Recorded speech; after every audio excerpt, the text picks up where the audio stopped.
Assalamualaikum warahmatullahi wabarakatuh. Bismillah, alhamdulillah, wassalatu wassalamu ala rasulillah. Allahumma salli ala Sayyidina Muhammad, abdika wa nabiyyika wa rasulika nabil ummi wa ala alihi wa sahbihi wa sallim. Tasliman biqadri azumati dzatika fi kulli waqtin wa hin, amma ba'd. Para pemirsa, jadi ini akan saya jelaskan.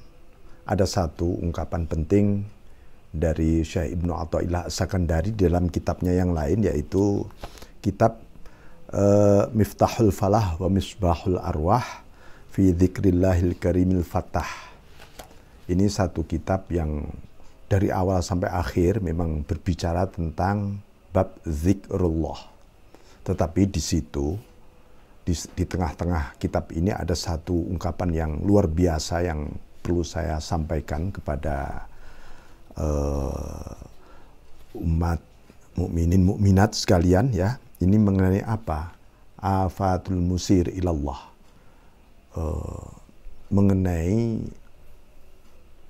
efek-efek yang menghambat, ya, perjalanan seseorang menuju kepada Allah. Beliau sebutkan afatul musir ilallah al-qati ala ba'dis sa'irin ala tariqihim asyarah. Jadi ada 10 faktor yang senantiasa menghambat perjalanan seseorang menuju kepada Allah. Jadi ini bisa kita jadikan muhasabah, ya. Dari 10 hal ini pasti 1, 2, 3, 4 atau mungkin siapa tahu semuanya ada di dalam diri kita, sehingga kita merasa ada sesuatu yang merantai kaki kita, untuk kaki spiritual, ya, bukan kaki fisik kita, yang membuat kita terasa terbebani untuk berjalan menuju kepada Allah Subhanahu wa taala. 1, ru'yatul amal. Melihat amal baik, melihat taat kita. Ya. Jadi ru'yatul amal, karena itu kalau kita habis berbuat baik, beribadah, taat, zikir, baca Quran, berbuat baik apa saja, ibadah apa saja, lupakan. Jangan pernah diingat-ingat. Itu menghambat perjalanan kita menuju kepada Allah. Kenapa? Efeknya orang bisa takjub pada diri sendiri, bisa merasa puas dengan amalnya, bisa ingin memamerkan riya dengan amalnya. Nah, ini pertama. Yang kedua, wa imdadul amal. Ini bukan amal tapi amal pakai hamzah, yaitu senang dengan imajinasi, angan-angan yang barangkali melampaui batas. Memang namanya angan-angan ini melampaui batas, karena ini adalah bagian dari bayangan-bayangan yang seringkali orang menikmati angan-angan atau khayalan atau imajinasi ini, yang diam-diam dia membuat satu keputusan hanya gara-gara imajinasinya tadi. Tapi ini imajinasi yang muncul karena pengandaian. Seandainya besok begini, seandainya aku, wah, dia coba nikmati itu. Dan diam-diam dia menjadi romantis dengan imajinasi tadi. Nah, ini menjadi ibarat peribahasa kita, kata dalam tempurung. Ya. Kata dalam tempurung. Anda maknai sendiri itu. Ya, ini akan menghambat perjalanan kita menuju kepada Allah. Yang ketiga, tahaddusun nafsi bibulughil wilayah. Lah, ini omongan hawa nafsu. Ya, omongan ucapan hawa nafsu itu selalu berbicara.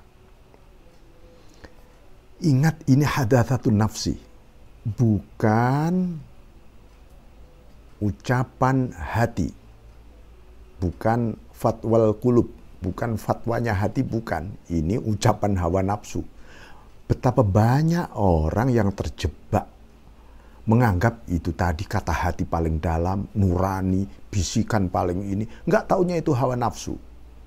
Apa hawa nafsu? Mengatakan, kamu sudah sampai di tahap kewalian. Bayangkan, ini para penempuh jalan spiritual, ruhani, jalan sufi, seringkali terjebak di sini. Diam-diam dia mengatakan, apakah saya wali ya? Apakah saya ada di makom wali ya? Atau kadang-kadang, kayaknya kamu ada di makom para wali. Apalagi misalnya mimpi ketemu para wali, ngobrol dengan para wali, dia menganggap bahwa dirinya sudah semakom setara dengan para aulia. Hati-hati, ya. Ini bisa menjebak, menghambat perjalanan kita menuju kepada Allah Subhanahu wa Ta'ala. Kemudian yang keempat, ar-rukun liqbalil khalq. Ar-rukun liqbalil khalq. Dia mulai nyaman diterima oleh publik, oleh umat. Wah, umat mulai mendukung pengajiannya nih. Umat mulai mendukung majelisnya. Umat mulai ini, hati-hati, hati-hati. Ini bisa menjebak perjalanan spiritualmu. Jangan sampai ar-rukun merasa nyaman dengan itu. Nah, ini peringatan tegas dari Ibnu Athaillah, ya.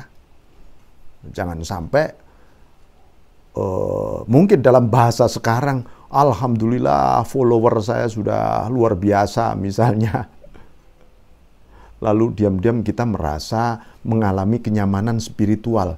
Loh, ini bisa menghambat perjalanan kita menuju kepada Allah Subhanahu wa Ta'ala. Ya. Itu nomor 4. Nomor 5.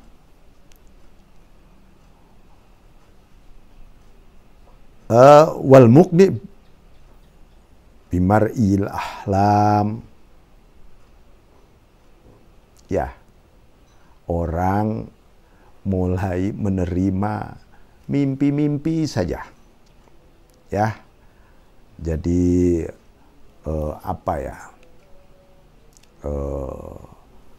fenomena-fenomena mimpi seringkali dijadikan pegangan. Oh, semalam aku mimpi ini, kapan lagi mimpi itu?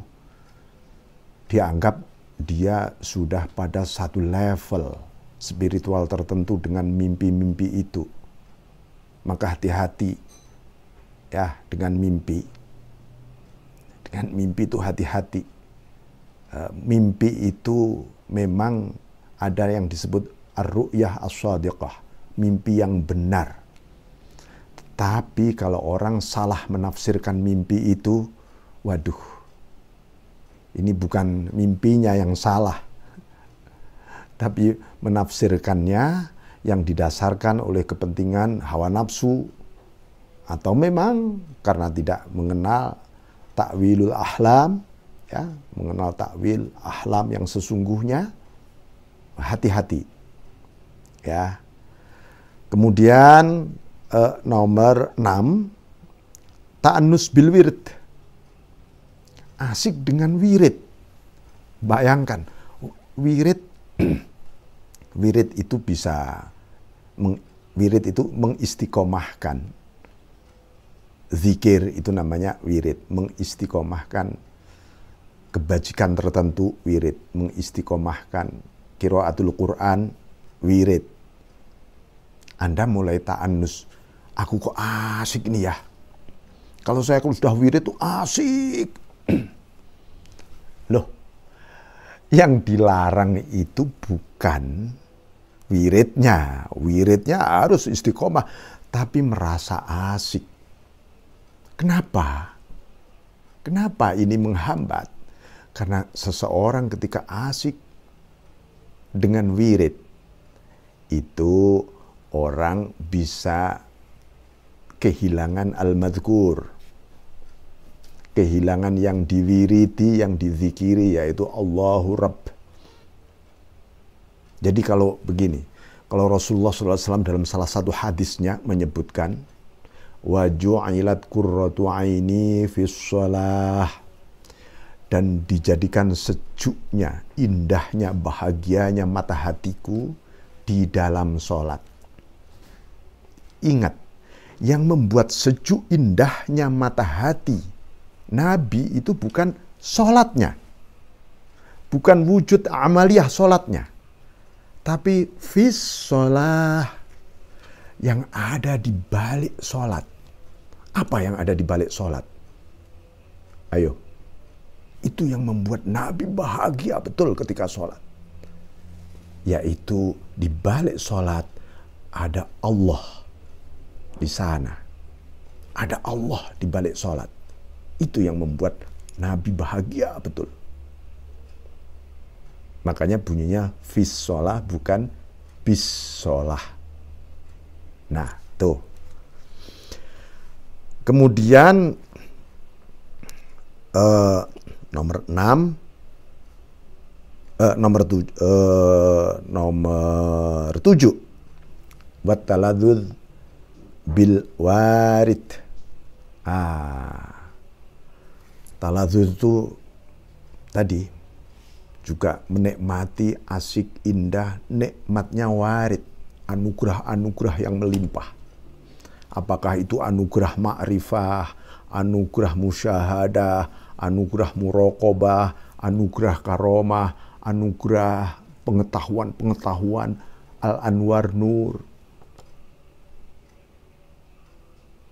Bersyukur harus, tapi nyaman asik dalam wilayah itu bisa menghambat perjalanan Anda menuju kepada Allah Subhanahu wa taala. Ingat ini. Ya. Banyak orang terjebak loh ya.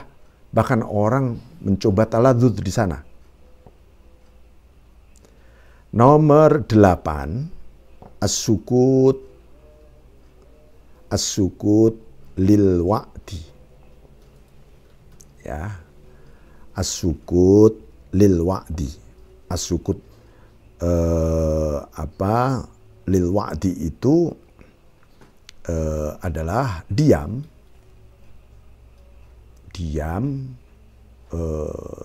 itu lil wa'di terhadap janji Allah. Artinya begini, bahwa dia begitu acuh saja terhadap janji Tuhan yang luar biasa, dan dia menjadi apatis. Itu berarti apa? Seseorang sedang kehilangan rasa yakin dia terhadap janjinya Allah. Jangan sampai sedikit pun kita ragu terhadap janjinya Allah. Itu membuat kita terhambat menuju kepada Allah. Yakin.